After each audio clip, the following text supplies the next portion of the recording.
Good morning class. मैं रणविजय सिंह आपका स्वागत करता हूं। आज पिछले रिकैप के साथ आज की नई डेली जीके को देखेंगे। पहले पिछला रिकैप देख लेते हैं एक बार। इसलिए आपने जो नोट किया होगा उस कॉपी को खोलकर बैठिए। यदि आपको याद हो तो बहुत अच्छी बात है, यदि याद नहीं है तो अपनी जहां पर आपने नोट किया है उसको लेकर बैठे साथ में। पहला क्वेश्चन देखते हैं 1 जनवरी का। प्रसिद्ध धनु यात्रा का संबंध किस राज्य से है? आंसर है ओडिशा। जब मैं क्वेश्चन बोलने के बाद हल्का पॉज लूंगा 2-3 सेकंड का, तो उसमें आपको आंसर देखना है कि आपको याद है या नहीं है, इसलिए मैं थोड़ा पॉज लेकर बोलूंगा।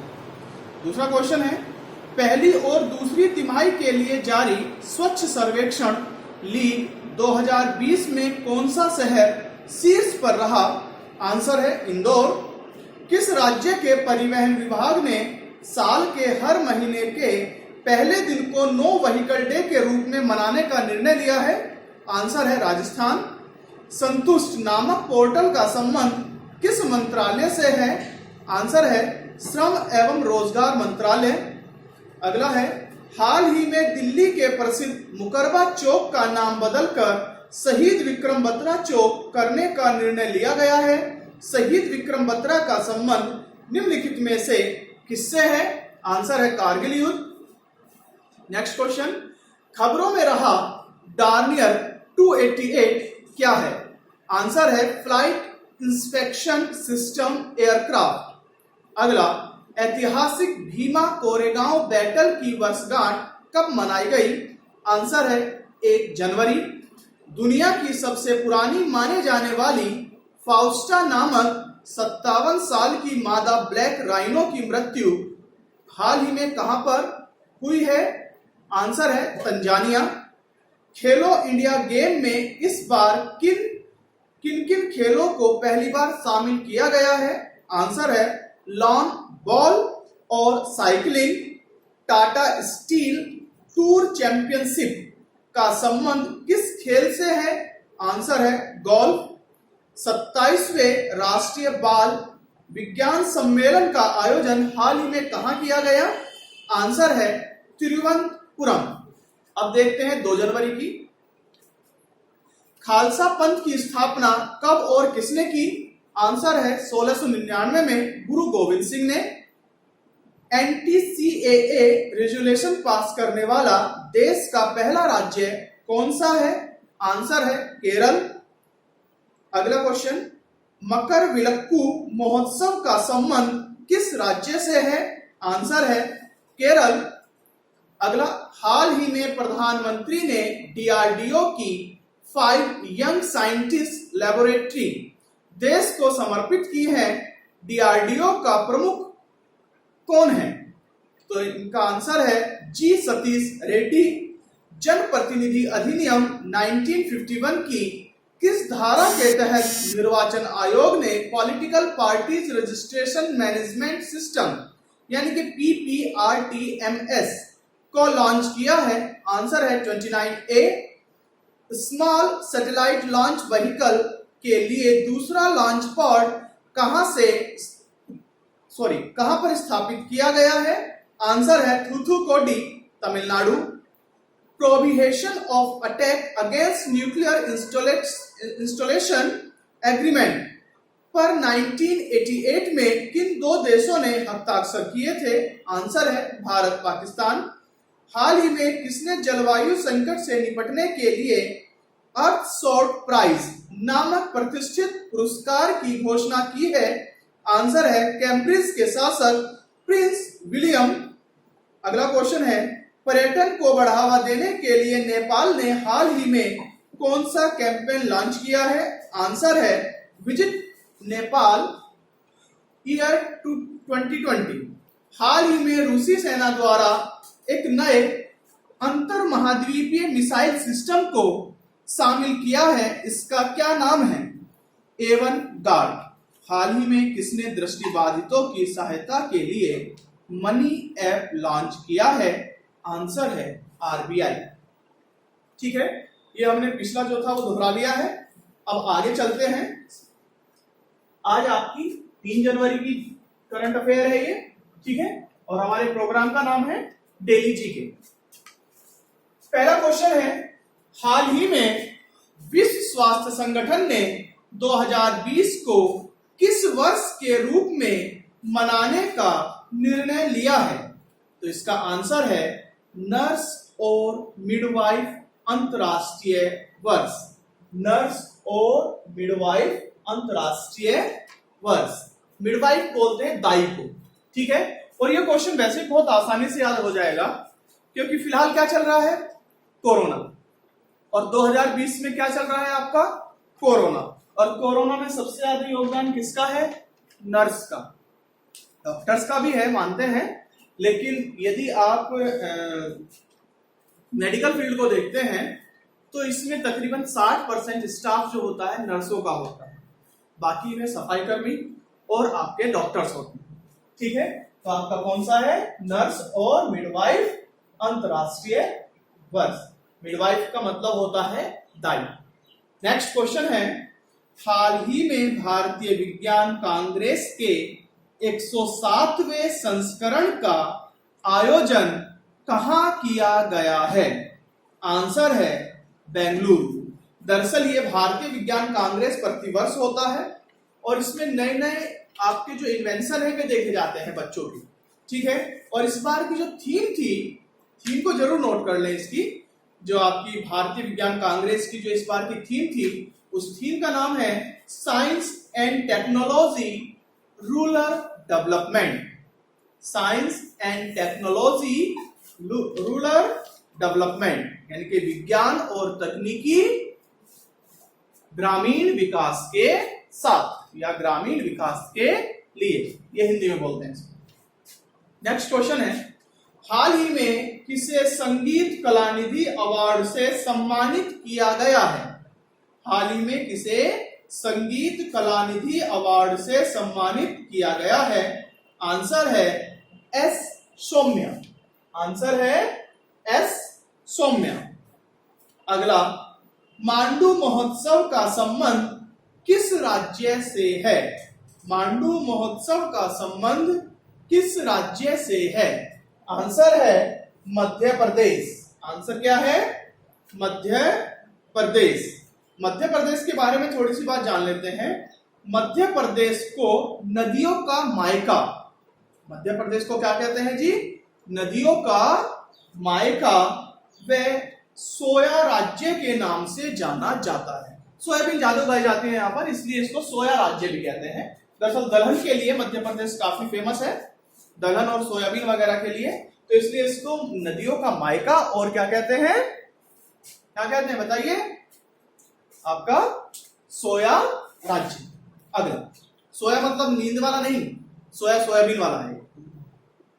अगला क्वेश्चन है, खबरों में रहा हरगिला निम्नलिखित में से किसकी प्रजाति है? खबरों में रहा हरगिला निम्नलिखित में से किसकी प्रजाति है? तो किसकी प्रजाति है जी? सारस की प्रजाति है। किसकी प्रजाति है? सारस। सारस आप जानते हैं, चिड़िया का नाम है सारस। अब इसका हरगिला के बारे में और जान लेते हैं। हरगिला जो है रेड लिस्ट की इंडेंजर्ड सूची में शामिल है। ये जो हरगिला प्रकार का जो सारस है, ये जो आपका रेड लिस्ट है उसकी किसमें? इंडेंजर्ड सूची में शामिल है। और भारत के असम व कामरूप जिले में, असम का एक कामरूप जिला है, असम के कामरूप जिले में ये इनके प्रजनन के लिए फेमस है। जो असम का कामरूप जिला है ये इनके हरगिला साइरस के प्रजनन का मुख्य केंद्र है। ठीक है, अगले क्वेश्चन को देखते हैं। रेडी। क्वेश्चन है, हाल ही में राज्य सरकार ने साइबर सेफ वुमेन नामक पहल लॉन्च की है। किस राज्य ने की है ये भैया? ये की है आपकी महाराष्ट्र राज्य ने। किसने की है? महाराष्ट्र राज्य ने। क्या किया है? Cyber safe women app launch की है इन्होंने। ठीक है, अब महाराष्ट्र के बारे में कुछ बातें जान लेते हैं, क्योंकि कई बार आपके एग्जाम में जीएस में आ जाते हैं क्वेश्चन, करंट अफेयर से अलग भी है। महाराष्ट्र को पठारों का पठार कहा जाता है। एक तो महाराष्ट्र को क्या कहा जाता है? पठारों का पठार। क्वेश्चन आ जाता है, पठारों का पठार निम्नलिखित में से किसे कहा जाता है? तो किसे कहा जाता है? महाराष्ट्र को। महाराष्ट्र के प्रथम प्रसिद्ध शासक कौन थे? सातवाहन। सातवाहन वंश आपने इतिहास में पढ़ा होगा, तो आपका सातवाहनों ने ही महाराष्ट्र का निर्माण किया था कहा जाए, या महाराष्ट्र राज्य का निर्माण किसने किया था? सातवाहनों ने किया था। या फिर कहा जाए कि महाराष्ट्र के प्रथम प्रसिद्ध शासक जो थे कौन थे? सातवाहन थे। ठीक है, और इसे देश का पावर हाउस भी कहते हैं। महाराष्ट्र को क्या कहते हैं? देश का पावर हाउस। याद रखेंगे इन तीनों फैक्ट्स को, और वीडियो को पॉज करके इनको लिख लिया करो। ठीक है, अगला क्वेश्चन है, हाल ही में किसे रेलवे बोर्ड का चेयरमैन नियुक्त किया गया है? नाम है विनोद यादव। क्या नाम है? विनोद यादव, रेलवे बोर्ड का चेयरमैन। अब रेलवे से कुछ चीजें देख लेते हैं। सबसे पहली ट्रेन आप जानते हैं 1853 में चली थी, बॉम्बे से थाने के बीच में। ठीक है ना, और ये केवल भारत की नहीं बल्कि भारतीय उपमहाद्वीप की पहली ट्रेन थी। आप भारतीय उपमहाद्वीप में जानते हैं बांग्लादेश, भारत, म्यांमार, पाकिस्तान और श्रीलंका सहित पूरे क्षेत्र को भारतीय उपमहाद्वीप की संज्ञा दी जाती है। और अगर इस पूरे क्षेत्र में सबसे पहले ट्रेन चली थी तो वह 1853 में चली थी। कहां से कहां तक चली थी? बंबई से ठाणे।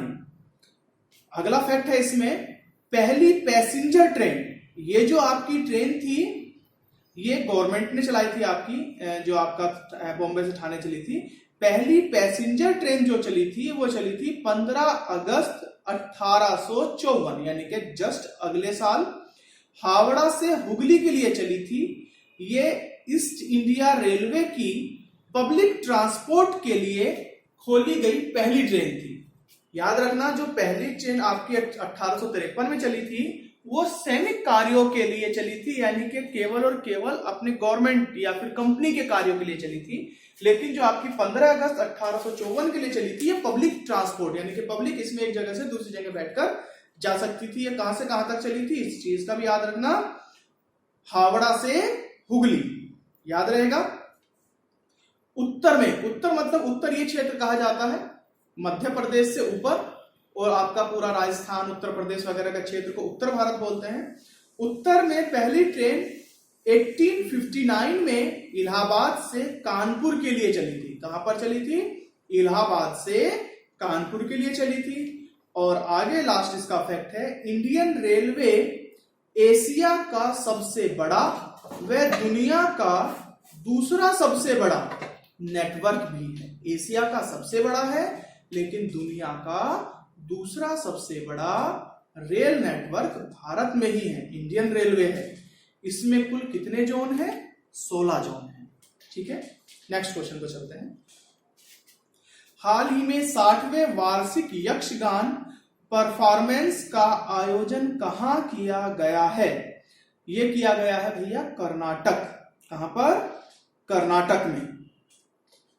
और इसका जो आपका इसमें एक फैक्ट है, ईसाई और मुसलमान उस समिति के अनिवार्य सदस्य भी होते हैं। देखो, यक्षगान जो प्रोग्राम है ये आपका हिंदुओं का प्रोग्राम है, लेकिन इसके जो इस समिति के जो आपके यक्षगान जो समिति है इसके अनिवार्य सदस्य कौन है? ईसाई और मुसलमान। ये हमारी जातीय या धार्मिक एकता का प्रतीक भी माना जाता है। ठीक है ना, क्योंकि हिंदुओं की किसी प्रोग्राम के प्रतीक का यदि अनिवार्य सदस्य ईसाई और मुस्लिम भी हो तो यह आपका कैसा प्रतीक होगा? धार्मिक प्रतीक होगा। ठीक है ना, कहां पर मनाया जाता है ये? कर्नाटक में। अगला है, रिफ टॉक्सिक सनस्क्रीन पर बैन लगाने वाला दुनिया का पहला देश। रिफ टॉक्सिक सनस्क्रीन, सनस्क्रीन आप जानते हैं धूप से बचाने के लिए, या धूप की जो किरणें हैं अल्ट्रावायलेट किरणें उनसे बचाने के लिए इस क्रीम का इस्तेमाल किया जाता है। सौंदर्य प्रसाधन में आता है ये, और इस पर बैन लगाया है तो किस देश ने लगाया है? पलाऊ। किस देश ने लगाया भैया? ये पलाऊ ने लगाया है। और याद रखना ये दरअसल क्यों लगाया गया है? ये समुद्री जीव और कोरल आपका बोलते हैं, जो आपके कोरल रीफ होते हैं, ठीक है ना, प्रवाल, यानी कि हिंदी में बोला जाता है इनको प्रवाल भित्ति। ठीक है, इनको नुकसान पहुंचाते हैं। दरअसल प्रवाल भित्तियों में ये ब्लीचिंग की प्रक्रिया करते हैं। ठीक है ना, ब्लीचिंग यानी कि हिंदी में बोला जाता है विरंजन। ब्लीचिंग के कारण होता क्या है, ब्लीचिंग के कारण जो आपके ये कोरल हैं ये आपके कैल्शियम में बदल जाते हैं, यानी कि चूने में बदल जाते हैं, और चूना पानी में घुल जाता है, तो आपका उनका क्षय होता है, या फिर कहा जाए वे समाप्त होते चले जाते हैं। और कोरल जैव विविधता के लिए एक बहुत अच्छा साधन माने जाते हैं। ठीक है, तो ये समुद्री जीवों को या फिर कोरल को नुकसान पहुंचा देती है। अगला देखते हैं, 5वें IHAI राष्ट्रीय आइस हॉकी चैंपियनशिप 2020 आयोजन कहां किया जा रहा है? तो आपका ये आइस हॉकी का जो आयोजन है ये कहां किया जा रहा है? लेह में। ठीक है, अब लेह के बारे में बताते हैं। लेह भारत का सबसे बड़ा यूटी है। लेह जो है ये भारत का सबसे बड़ा केंद्र शासित प्रदेश है। ठीक है ना। अगला देखते हैं, लाई हरोबा नामक महोत्सव भारत के किस भाग में मनाया जाता है? कौन सा महोत्सव? लाई हरोबा नामक महोत्सव भारत के किस भाग में मनाया जाता है? तो ये मनाया जाता है उत्तर पूर्वी भारत, यानी कि नॉर्थ ईस्ट। नॉर्थ ईस्ट मतलब जो आपके 7 सिस्टर्स जिसमें आती हैं, असम वगैरह, असम, त्रिपुरा, मेघालय, मिजोरम वगैरह, इनमें ये आपका लाई हरोबा त्योहार मनाया जाता है। ठीक है, ये आपकी 3 जनवरी की जीके पूरी हो चुकी है। अब देखेंगे हम 4 जनवरी की जीके। ये आपकी 4 जनवरी की जीके है। अब इसमें देखते हैं, विश्व ब्रेल दिवस कब मनाया जाता है? विश्व ब्रेल दिवस मनाया जाता है 4 जनवरी को। ब्रेल आप जानते होंगे, ब्रेल आपका दृष्टिबाधितों की एक लैंग्वेज है या लिपि है, कह सकते हैं, लैंग्वेज नहीं बल्कि लिपि है। और इसका जो विकास है लुई ब्रेल ने किया था, जो फ्रांस के रहने वाले थे। ये आपकी 6 बिंदुओं पर आधारित लिपि होती है, और उन्हीं 6 बिंदुओं के आधार पर आपका ये पूरी की पूरी ब्रेल लिपि चलती है। अगला क्वेश्चन देखते हैं, 2019 के दौरान काजीरंगा राष्ट्रीय उद्यान में 3 राइनो को अवैध शिकार का आंकड़ा सामने आया है। आपका जो एक सींग वाला गैंडा है, ग्रेटर वन हॉर्न राइनो, इसको एक सींग का गैंडा भी बोलते हैं। ठीक है, ये ग्रेटर वन हॉर्न राइनो जो है आपका IUCN की किस सूची में शामिल है? ये आपका वनरेबल सूची में शामिल है। अगला क्वेश्चन है, हाल ही में लॉन्च किए गए स्टडी इन गुजरात कैंपेन का मकसद गुजरात को किस स्तर का एजुकेशन हब बनाना है?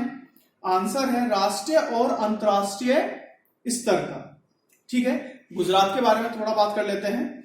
गुजरात कपास, मूंगफली, तंबाकू का प्रमुख उत्पादक है। यदि पूछा जाए कि कपास, मूंगफली, तंबाकू का प्रमुख उत्पादक, तो गुजरात है। वैसे याद रखना महाराष्ट्र का महाराष्ट्र आएगा। ठीक है, महाराष्ट्र में सबसे ज्यादा, भारत में सबसे ज्यादा कपास जो है महाराष्ट्र में उगती है, लेकिन इनका आंकड़ा बदलता रहता है। कभी महाराष्ट्र में आता है कपास का आंकड़ा, तो कभी गुजरात में आता है। तो ये तो खैर देखने का मुद्दा है कि उस साल कौन से में आया है, लेकिन देखा जाए तो कपास में आपका गुजरात भी अच्छा स्थान रखता है अपना, और मूंगफली और तंबाकू में तो है ही। अगला देखते हैं, प्रसिद्ध पटोला साड़ी का संबंध किस राज्य से है? किसका भैया? पटोला साड़ी। पटोला एक प्रकार की साड़ी है जो क्षेत्रीय स्तर पर बनाई जाती है, और ये बनाई जाती है गुजरात में। ठीक है, पटोला साड़ी जो है आपकी गुजरात की ट्रेडमार्क साड़ी भी है। ठीक है ना, गुजरात की ट्रेडमार्क साड़ी मतलब गुजरात के नाम से आपकी पटोला साड़ी जानी जाती है। आगे देखते हैं, पाटिल पटोला और राजकोट पटोला को GI टैग भी मिल चुका है। GI मतलब ग्लोबल आइडेंटिफिकेशन एक टैग होता है कि वहां की स्पेशलिटी क्या है।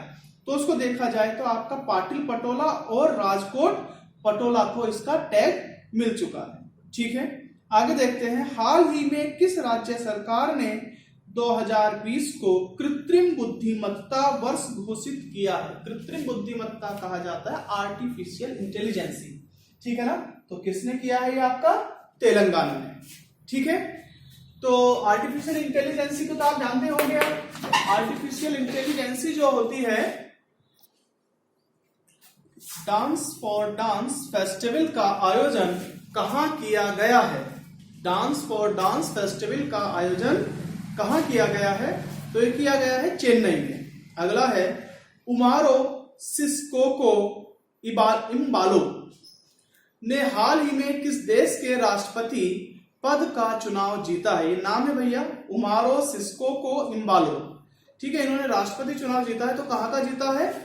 गिनी बिसाऊ का। कहाँ का जीता है इन्होंने? गिनी बिसाऊ का। हाल ही में आयरलैंड स्थित क्वींस यूनिवर्सिटी बेलफास्ट का चांसलर किसे नियुक्त किया गया है? हाल ही में आइसलैंड स्थित क्वींस यूनिवर्सिटी बेलफास्ट का चांसलर किसे नियुक्त किया गया है? यह किया गया है हिलेरी क्लिंटन। किसे किया गया है? Hillary Clinton. और याद रखना इस यूनिवर्सिटी की ये पहली महिला चांसलर भी है।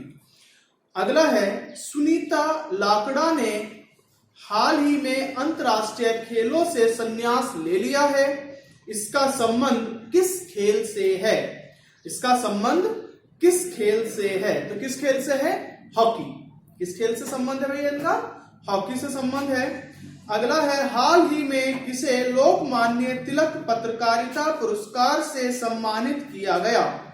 हाल ही में किसे लोकमान्य तिलक पत्रकारिता पुरस्कार से सम्मानित किया गया है?